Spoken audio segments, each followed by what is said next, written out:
Hello everyone. After a few week hiatus, the Commish is back. Got my Bill Cosby, Heathcliff Huxtable sweater on and ready to get back at it. Theo! Not payback is a bad bitch, and baby, I'm the baddest. You fucking with a savage. Can't have this, can't have this. And it'd be nice of me to take it easy on ya, but nah. Baby, I'm sorry. I'm not sorry. Baby, I'm sorry. I'm not sorry. Being so bad got me feeling so good. Showing you up like I know that I would. Baby, I'm sorry.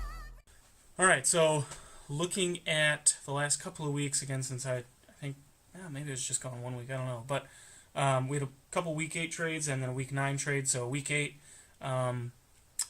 Nate traded away Dalvin Cook, who's out for the year, 2018 third rounder and a 7th rounder, and cut Jamal Williams. And in return from Cam, got Tevin Coleman, Michael Crabtree.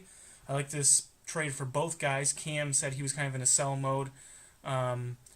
It's kind of looking like Murray might not be keeper worthy next year, especially with Derrick Henry coming back. And so then with Dalvin Cook, you can keep just him if you get high enough 0 round, or you can keep him and Rodgers. Allows for some flexibility. So I like the trade. Nate still has 2 keepers worth, so he got to kind of make a sell move without kind of jeopardizing his status. He's still in first. So then we have a Micah and Jessica trade. Micah traded away Calvin Benjamin and a 2018 pick, either a 2nd or 3rd round, depending on how Ingram does. And Jessica traded away Mark Ingram. So with that conditional pick, just as a reminder, if you have kind of a conditional pick, both of those are going to be locked up. So you're not going to be able to obviously trade either one until you figure out which one is going to be traded, which for this it will be the end of the season. I like the pick for Micah a lot more than Jessica. Mark Ingram was doing really well, but then again, Alvin Kamara is doing really well now too. So who knows what the long-term future is with Mark Ingram. I like it a little bit more for Micah, but again, Jessica, kind of the same thing with Nate in the previous trade. She gets a 2nd or 3rd round pick. And she's still, her team is close to being as competitive as they were before. And then leading into this week, blockbuster trade. Kirk, who I can never figure out if he's buying or selling, but now we can tell he's buying, traded away a 1st round, a 3rd round, Odell Beckham Jr., and Jordan Reed to Justin, and in return got Le'Veon Bell, Rob Gronkowski, and an 8th round. So for Kirk, who was kind of had no one. I like this a lot because he's turned his season around very quickly. And for Justin, who was looking to sell, you don't have Lev Bell, you don't have Rob, but you get Odell as your keeper next year, and you're still in a position where you can fight for that 9th spot in the standings, which would give him the number 1 overall 0 round pick if you wanted it. So I like that as well. Looking at the standings. Slow computer. Congratulations last week to Kirk. You did end up getting the high scores you thought you would. I was really disappointed in my team. Kirk got 137.2. I was super close with 107.6. But if we look at the standings, in the Honolulu Blue Division, Rick is currently in the lead with a 5-3 record. Jessica very close after him with 4-4, Cam at 3-5, and Brett at 2-6. The Silver Division, Nate 7-1, Micah 6-2, Kirk 5-3, and Big Dave falling to 0-8, playing for next year.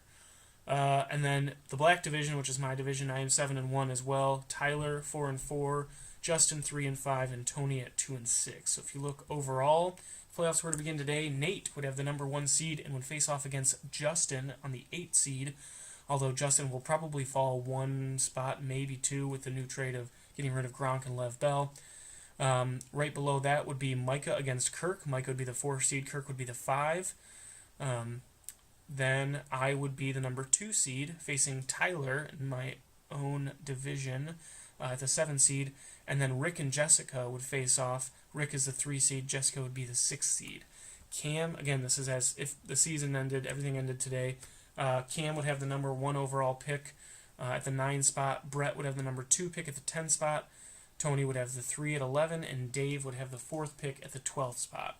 The last thing I want to just quick cover, just because it came to mind, in regards to trades, trade how you see fit is right for your team.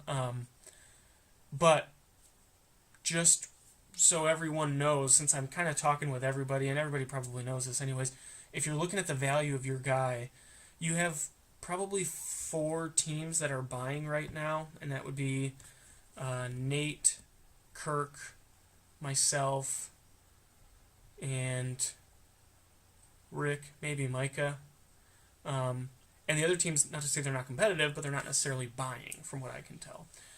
So for the other half of the league that are selling, just realize it's not like you're the only one selling, and so you can get a ton of teams bidding on your guys.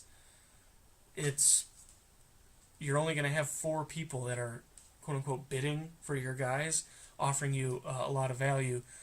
So by all means, keep the guys, trade them for whatever you need to, but just keep in mind, out of the guys that are buying, one of them, Kirk, is it Kirk? Yeah, Kirk doesn't even have first-round pick anymore. So just keep that in mind. Just know, where kind of the state of the league is at. This year, I think, more than other years in the past, people started buying and selling much quicker, which is great. But because it happened so quick, and there was such a division, now I think it's kind of at a standstill as far as the value you're going to get for your guys. So just PSA, public service announcement, just know that you may not be getting the value that is really what it should be, but then don't make the trade if you're fine with that. But just wanted to throw it out there.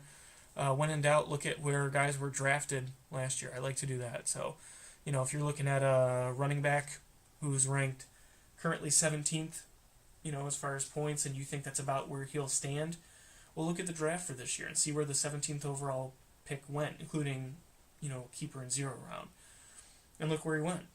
And that's probably a pretty good indication of what you should trade for. So, anyways, just so you're all aware of kind of what's going on. Other than that, I don't think I have much. I guess we can go through picks real quick. You got Brett versus Tyler. This is without looking at teams. Brett versus Tyler. Brett is in sell mode. However, he hasn't sold yet. I actually think Brett will come away with the win this week. Dave against Justin. Justin just sold off Lev Bell and Gronk. However, they were both on bye anyways. So I'm going to still go with Justin to take out the win. Myself against Kirk. It's kind of the same type of thing. Kirk traded for Lev Bell and Gronk, but they're both out this week, so I'm going to go with myself. Cam against Tony. I will take...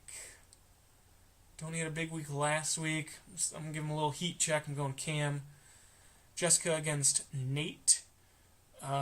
Jessica already had LaShawn play, and he got 2.5 points, which is rough, but a lot of Nate's guys are on bye. I think it'll be a close one.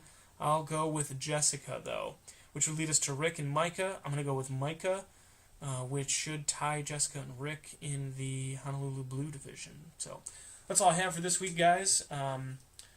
At the time I'm recording this, 10:30, we have a couple hours for trade still, so if anybody wants to trade me some guys, I'm in buy mode. That sounds weird. I'm not buy. B-U-Y. I would like to purchase players. That's also weird. Just if you have a trade, I'll look at it. So other than that, have a good week, everyone. Deuces.